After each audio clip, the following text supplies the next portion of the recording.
शत्रुबुद्धि विनाशाय दीपज्योतिर्नमोस्तुते दीपज्योतिर्नमोस्तुते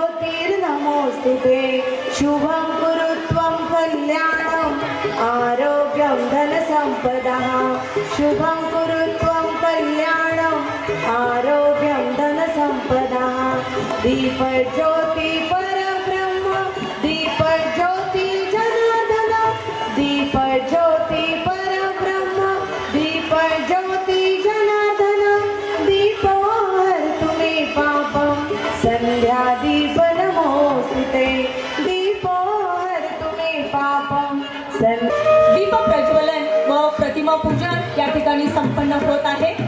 एकदा जोरदार टाळ्या होऊ द्या।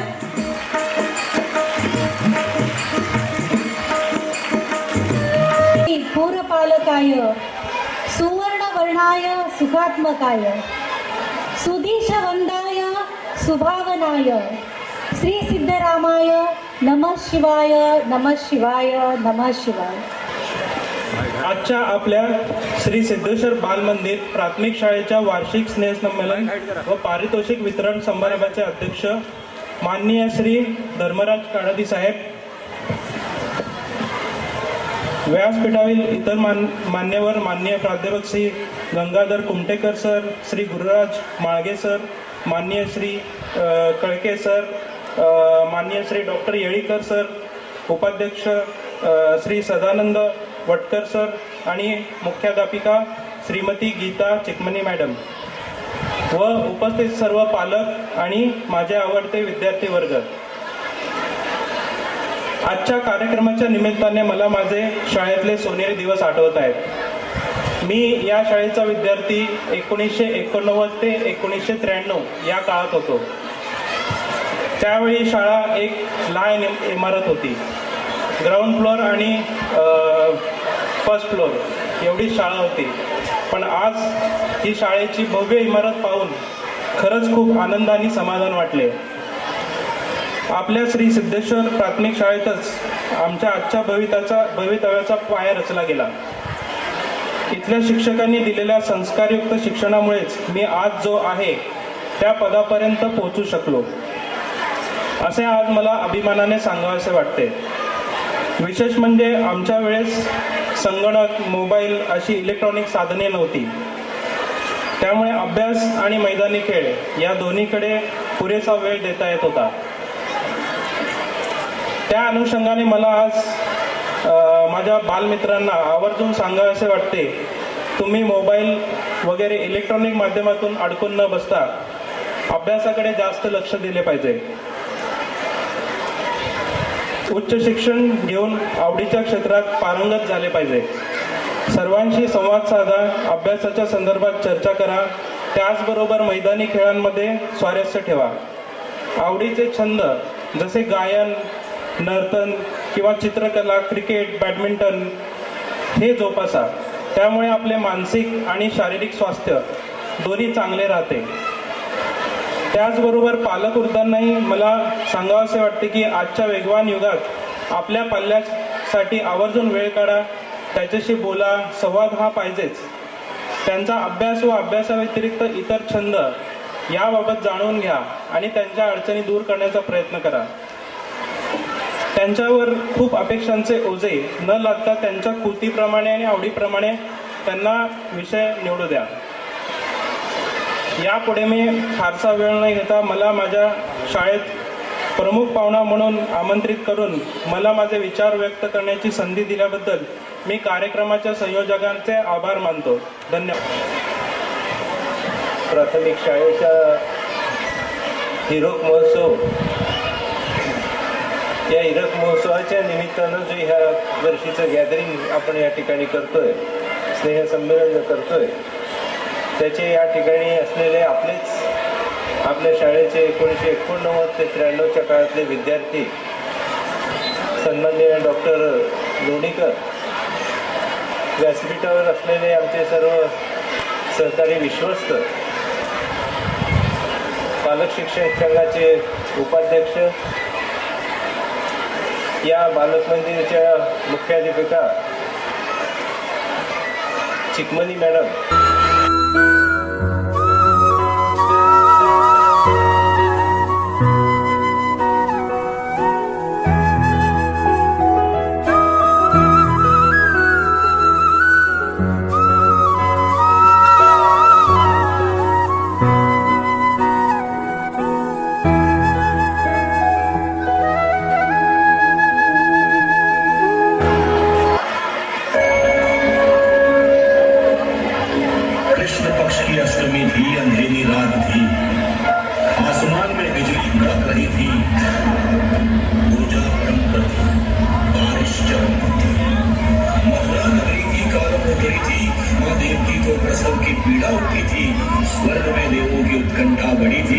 कृष्ण जन्म की घड़ी थी।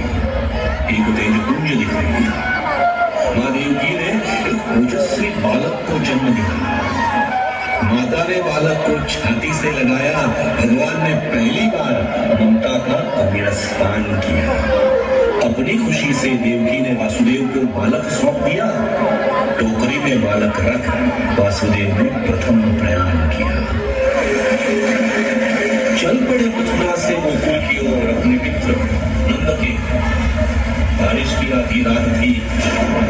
यमुना नदी पार करनी थी। पानी सर तक आने को था। वासुदेव ने इष्ट को याद किया। तभी कृष्ण ने अपने सर्व पालकांनी टाळ्या वाजवून आपल्या विद्यार्थ्यांच्या कलाविष्कारांना नाच द्यायचे आहे। मध्ये मध्ये टाळ्या होऊ द्या, जोरदार। की बात थी, पर ये तो कृष्ण लीला की शुरुआत थी।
जय हो नंद लाल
सर्व आपल्या बालकलाकारांना